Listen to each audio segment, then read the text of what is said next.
He's a well-known face in the Indian music circuit, the seventh-generation musician of the Senia Bangash Gharana, the eldest son of the great Sarod maestro Ustad Amjad Ali Khan. Meet the affable Amaan Ali Bangash. Amaan Bhai is known for his bold and melodic strokes on the Sarod. Strokes that have resonated from Rashtrapati Bhavan to St. James's Palace to the Nobel Peace Prize ceremony. How does this young musician approach his music? And how can young people be inspired by India's classical and folk music? Amaan Ali Bangash is on Our Talk with me, Jujhar Singh.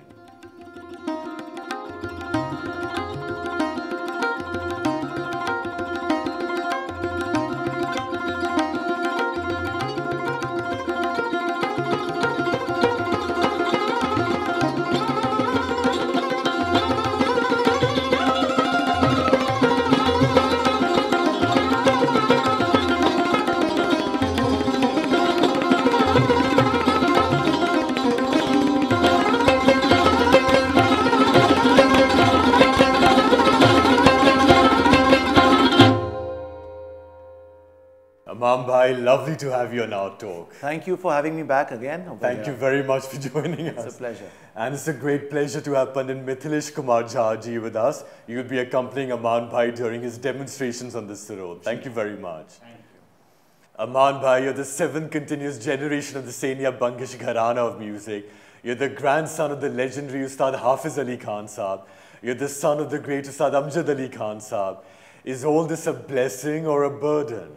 Well, it's a pleasure to be born in this great family of musicians and great human beings. And if I was not born as Ustad Amjad Ali Khan Saab's son, whatever little by God's grace I have achieved today or I'm achieving today, that would have taken me another 25 more years to be here. Is because having popular parents and great parents and Guru who's so popular really helps me even now. Well, you're certainly one of the very recognizable faces in the music circuit. Well, I'm just blessed because, my father, Jujhar Bhai, always says, don't try to be the best, try and be the most loved. And that is what I focus on. I work very hard. I still put in about 4 or 5 hours of practicing. But my major aim and goal in life is to see everyone happy and to get everyone's love as a musician. That's very important. Amaan Bhai, let's look at your approach to this road. I know you enjoy precision and tunefulness. What does that mean? Well, my father says that play limited, play less, don't overdo it. But whatever you play it peacefully, tunefully. Your instrument should be tuned well. As a Sarod player, you're dealing, in my Sarod, I have about 19 strings. So for them to be tuned, whatever you played, that doesn't matter. But how you play that really matters. You also enjoy bold, resonant strokes on the Sarod. What does that do for you? Well, people say that. I don't know. I mean, I still feel my strokes are not yet that bold enough. But I think people keep telling me that, oh, we like the way you play, your hand is this and that, and your right hand is good, your left hand is... So, I feel it's not a compliment, honestly, because I feel that as a musician, I want to keep a balance of melody and of fast playing, because I get criticized by a lot of fellow musicians saying that, oh, he's into fast playing and, he plays to the gallery. So I tell them, I say, you know what? My money comes from my audience. I have to play for them, So it's as simple as that. But yeah, but I'm still learning. As honest as that. Being very honest, I'm still learning. I still have a long way to go. And if I can just be remembered as Ustad Amjad Ali Khan Saab's hard-working son, I've achieved all the awards in this world. Well, why don't we look at your approach toward this road? Why don't you play us a short piece where we can see your precision and tunefulness and your bold resonant strokes? Well, I'll try. I'll try. So I'm going to play a piece in Rag Desh, which is a very popular rag, and I'll try and play as melodically as possible.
Very beautiful. Thank you. Thank you very much. Thank you very much for listening.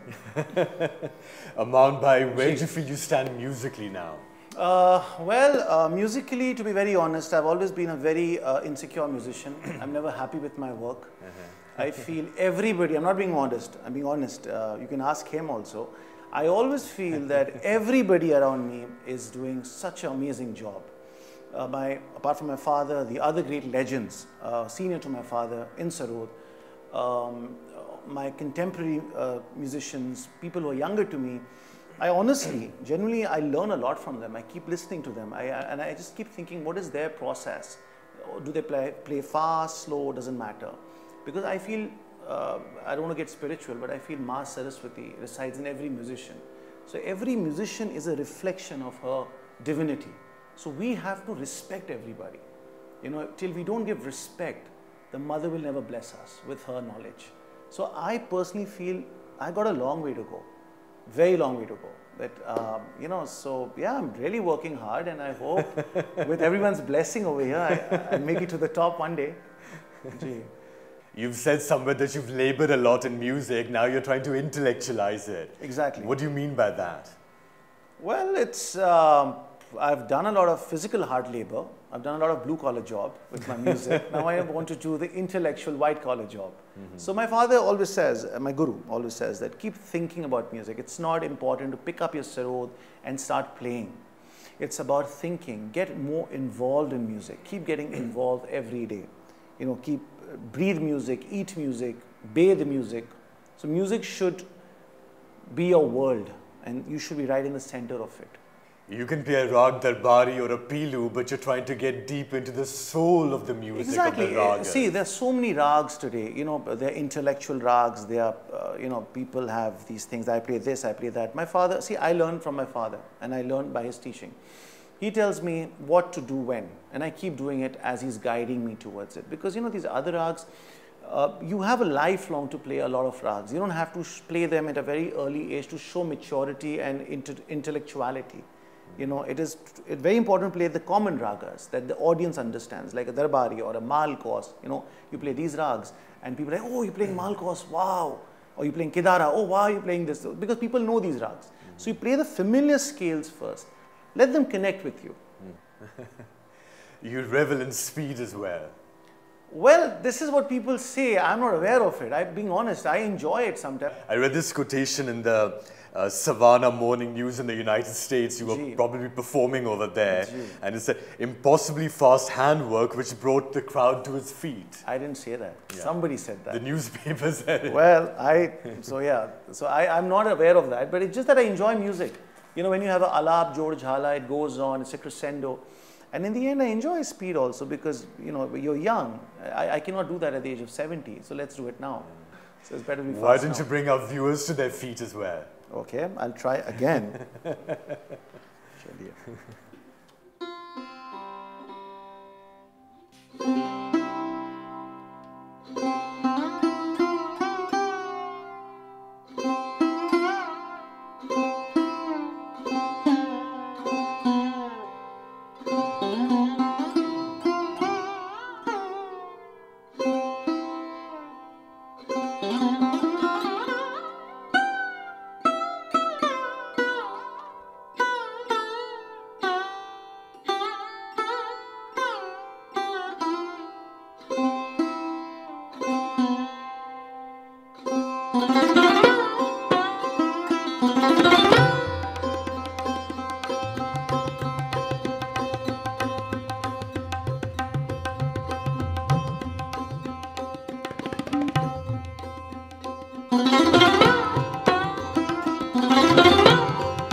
That's speed for you.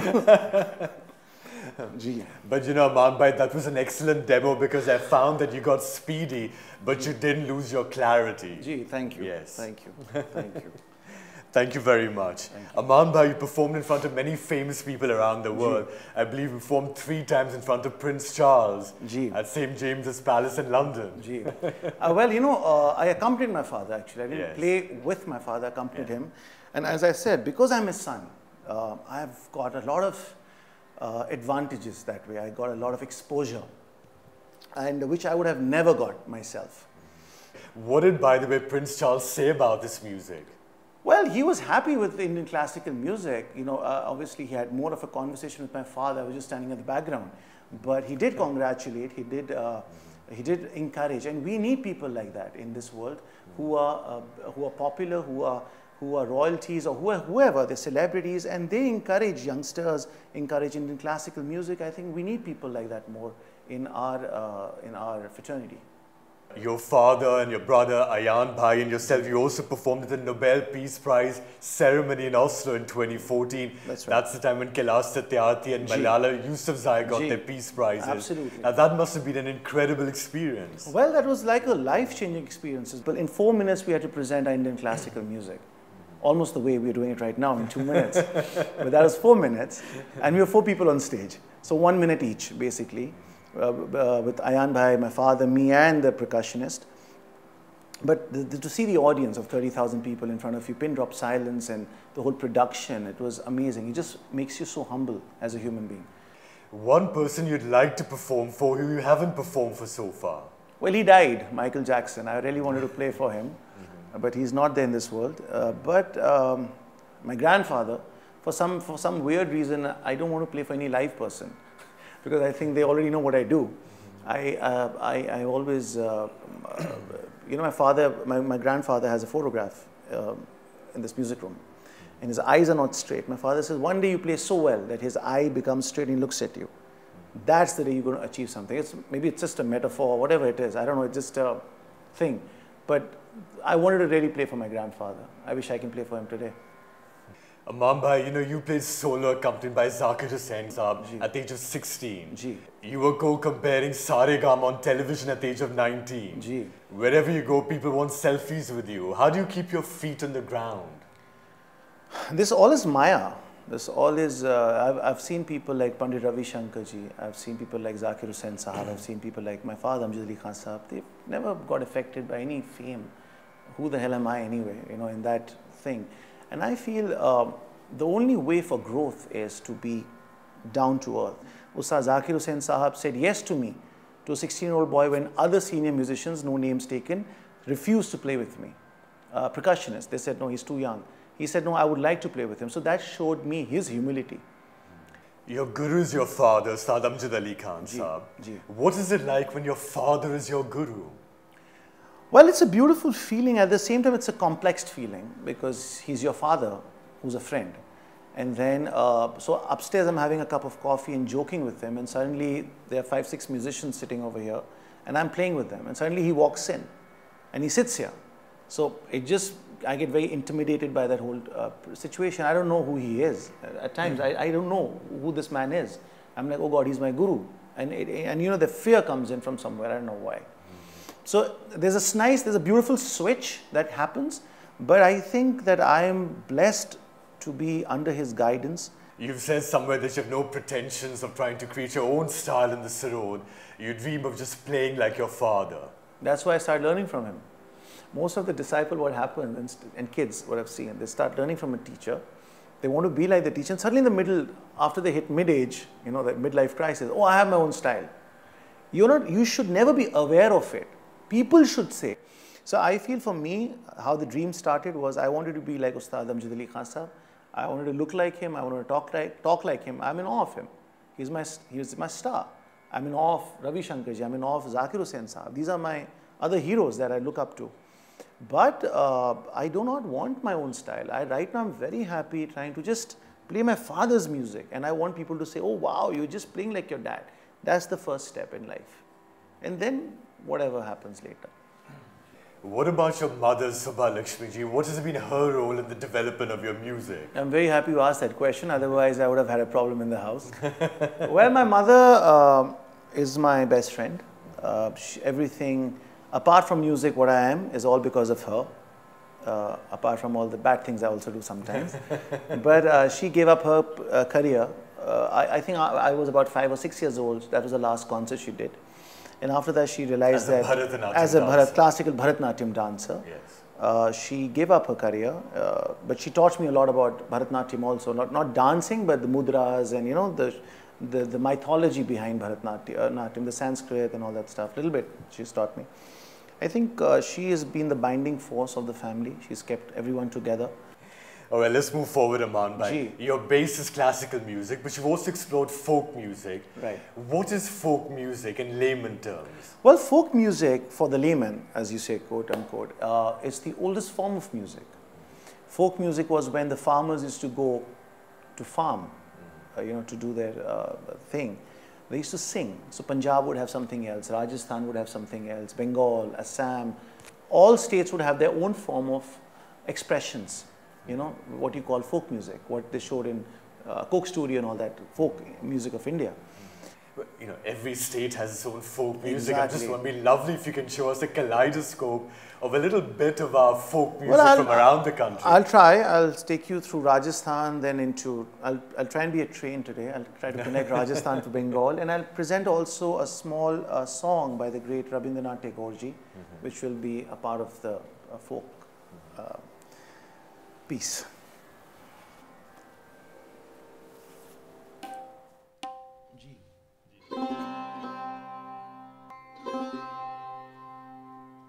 So this is Rajasthan.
beautiful is that? Thank you. I'm happy you liked it.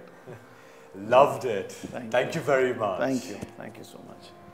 Amaan bhai, Mithilesh, let's take a little break. When we come back, since Goddess Saraswati is the presiding deity here in your music room, how about we explore Rag Saraswati? Definitely, it'll be a complete pleasure and honor for me. Sarod star Amaan Ali Bangash is on the show. We'll be right back on our talk.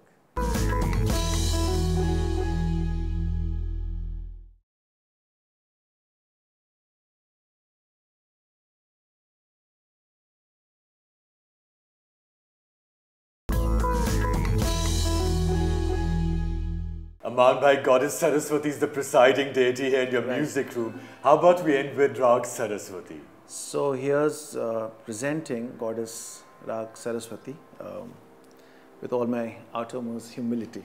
And thank you very much for joining us. Thank you for having me on the show. Thank you so much. Thank you, Mithilesh, as well. Thank you so much.